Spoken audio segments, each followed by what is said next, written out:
No, not again. I want revenge. Are you sure? You want to lose again? Are you guys really doing this level again?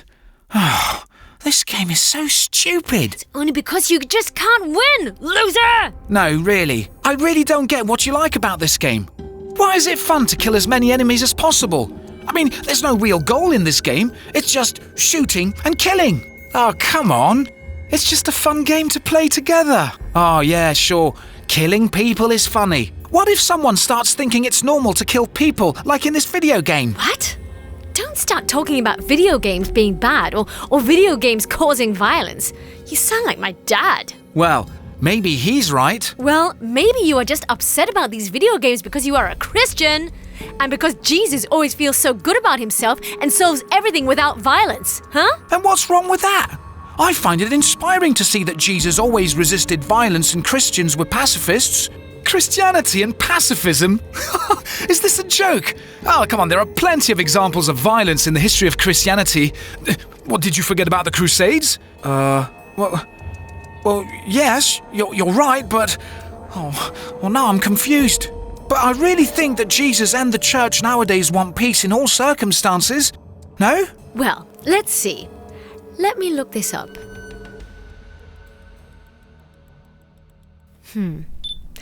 Here, you see they even made a game about it. Did Christians find a way to justify war? Based on the theory crafted by Augustine of Hippo and Thomas Aquinas, two famous theologians from the past. Let me download it.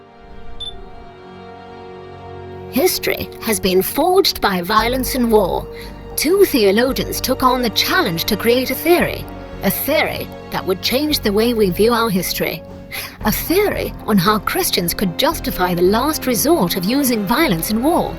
A theory that would last for centuries. No, really? Let me see. What kind of conditions can justify violence? Let's find out. Decide over the faith of the perpetrators and judge if the use of their violence was justified. Number 1. Just cause. War and violence can only be used as a response to injustice. For example, when a country defends itself, or when a country is defending another country that is being unlawfully attacked. Number 2. Right intention. War must be aimed at an ethical goal and ultimately at restoring peace.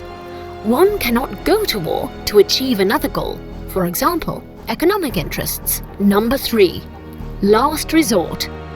Violence and war should be avoided as much as possible. Only when all options to achieve peace have been exhausted can one start a war. Number 4. Probability of success. There must be a reasonable chance of success in going to war. People should not suffer nor die needlessly. Number 5. Proportionality. The means used for violence must be in proportion to the end that the war seeks to achieve. Number 6. Competent authority.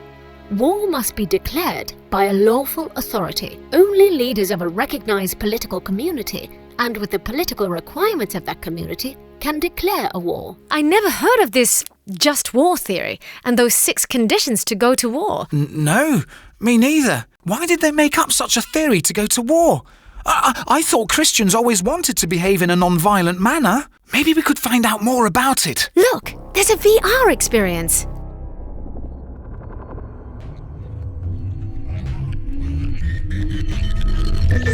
Hello, friends. I can tell you more about the just war theory, if you guys are curious, that is. But I think that's the only reason people visit me here. Well, yes. See, we were wondering, how is it possible that there is a just war theory in the first place? I thought Christians would always be against the use of violence. Why invent a theory to justify violence when you proclaim pacifism? This means Christians within certain rules are allowed to use violence and to start a war? So, Christianity legitimizes violence? Oh, not so fast, young lady. You don't have to jump to conclusions right away. You've already learned about the 6 conditions to justify a war.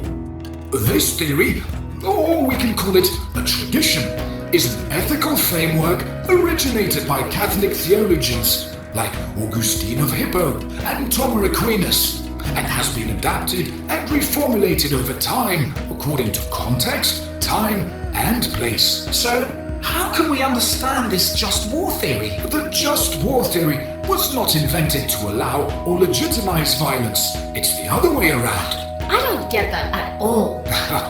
For example, one condition states that war must be a last resort. In this way, the theory of just war aims to encourage authorities to first look for other alternatives in order to achieve peace. Oh, like diplomacy? Exactly. Also, you have to look if your intentions are good. A war should not be started to enrich yourself, and you have to ask the question, should I use so much violence? Is this in proportion and really necessary to stop injustice? So if I understand correctly, the use of violence should always be a last resort in conflicts between different countries, religions, and people. Thus, this theory is invented to postpone the use of violence for as long as possible and to look for other solutions first? Now you get it. And that's my teaching. What? Really? Again? How can you beat me every single time? I'm invincible, the ultimate video game master! Well, let me try to beat you. Are you sure? But will you only kill me as a last resort?